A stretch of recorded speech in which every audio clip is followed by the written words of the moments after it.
Association of community groups known as Acorn, facing investigations in more than 10 states now. Acorn's accused of getting people to register to vote over and over again and submitting phony forms. The group said to specialize in registering low-income voters. Acorn says it reviews every application and attempts to reach the voter listed before they are turned in to verify the information. In the next coming debate, it is absolutely vital that you take it to Obama, that you hit him where it hits. It's a softball. Sir, Acorn is out there. We have the good Reverend Wright. We have Flager. We have all of these shady characters that have surrounded him. We have corruption here in Wisconsin and voting across the nation. I am begging you, sir. I am begging you. Take it to him. Coming up, less than 4 weeks from Election Day and already big trouble. A voter registration group in swing state Ohio reportedly admits to voter fraud. What group? 2004 presidential election came down to Ohio. And in 2004, Ohio was one of the most important battleground states. And guess what? It is this year, too. And here's what is a bit troubling. The voter registration group in Ohio is reportedly admitting to voter fraud. According to the Cleveland Plain Dealer, the group Acorn has admitted to Cuyahoga County officials in Ohio that it cannot eliminate fraud from its operation. The group says a lack of resources makes it impossible to totally eliminate all fraud. Now, Acorn is an organization that focuses on registering new low-income voters. Yesterday, state officials in Nevada raided Acorn's Las Vegas headquarters. Under the housing bill, it could be hundreds of millions of dollars, but they've been getting money in the past, too, correct? Right. There's two lines, on budget and off budget. What you're talking about is basically off budget, and that's another question. Why did Congress ever do that? Basically saying a separate funds that doesn't go through appropriators upwards to $400 or $500 million. But on budget, no one knows. No one knows because, again, their name's not on it, but it could be tens of millions, hundreds of millions, because any worthwhile organization, it might have a nice name to it, but they can still be connected to Acorn, and that's how, of course. Are there Republican groups that get money like this? Not that we're aware of. I mean, these are basically community organizations that are out there that basically are aligned with the Democrat cause on. And one interesting thing to do is look at, see, on the housing aspect, to see where the highest foreclosure rates are probably in their areas where Acorn is listed. Okay, we're going to have to leave it there. Is Congress going to do something about this to make sure that groups, whether they're on the left or on the right, aren't getting our tax dollars? Well, I hope so. A number of us has requested Barney Frank to hold hearings. He has refused to do so. As a matter of fact, he's been one pushing to say, keep on going with it. You're at the Congressman Scott Garrett. Thanks a lot. You've been following this one for years and years. We sure appreciate you joining us. Thank you. All right, well, we are not done with this story. Coming up, Stanley Kurtz. He just published an article called Planting the Seeds of Disaster, Acorn, Barack Obama, and the Democratic Party. He will explain his position.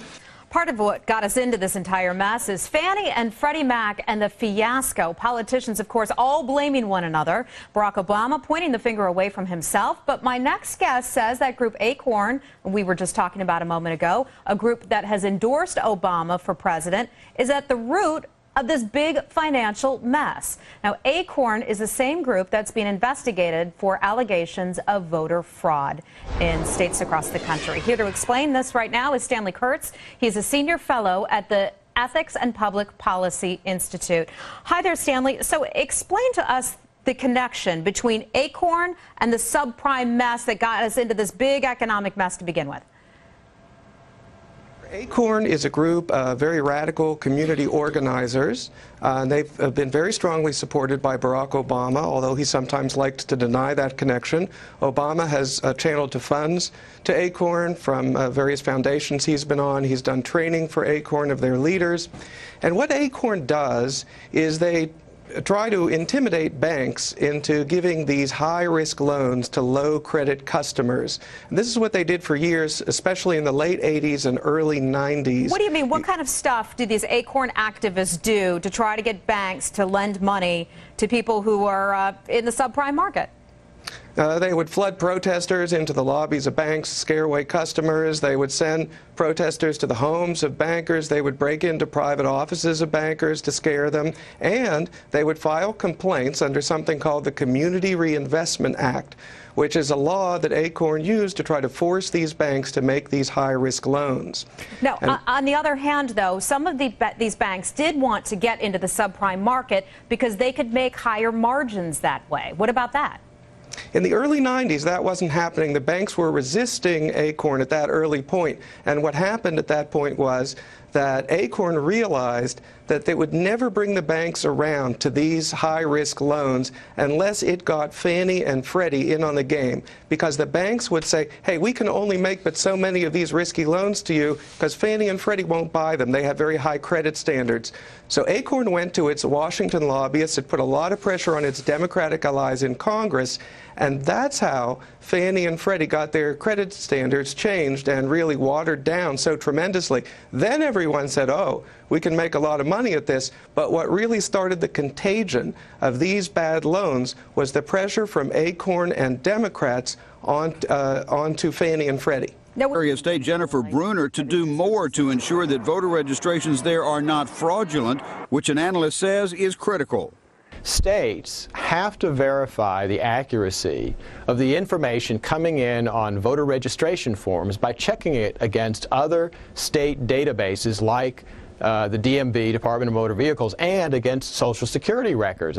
Secretary Brunner, a Democrat, says the state is performing those checks, but she is not sharing them with the county election board. County election officials that will make the final decision on whether or not somebody is eligible to register and vote. And the federal judge ordered Brunner to share the results of those efforts with the county election boards, an order she is now appealing. Her office says giving those lists to the counties will slow down their work of processing registrations and early voting and absentee ballots. Secretary Brunner made clear to Fox's Greta Van Susteren that she is more than a little skeptical about charges of potential fraud.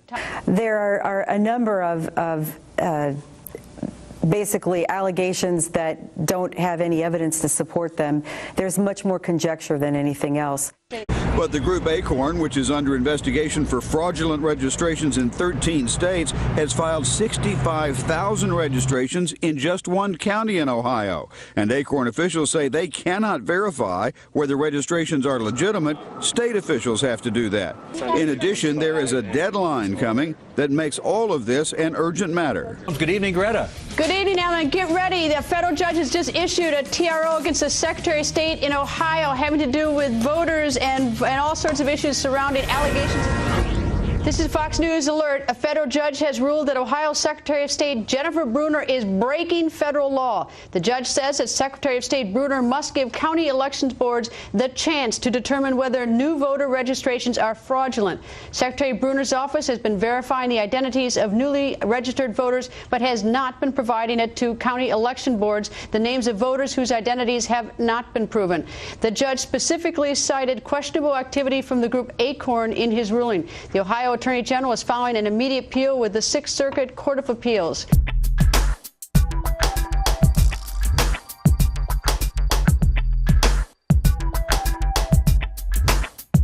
Very close ties to a highly controversial group called Acorn.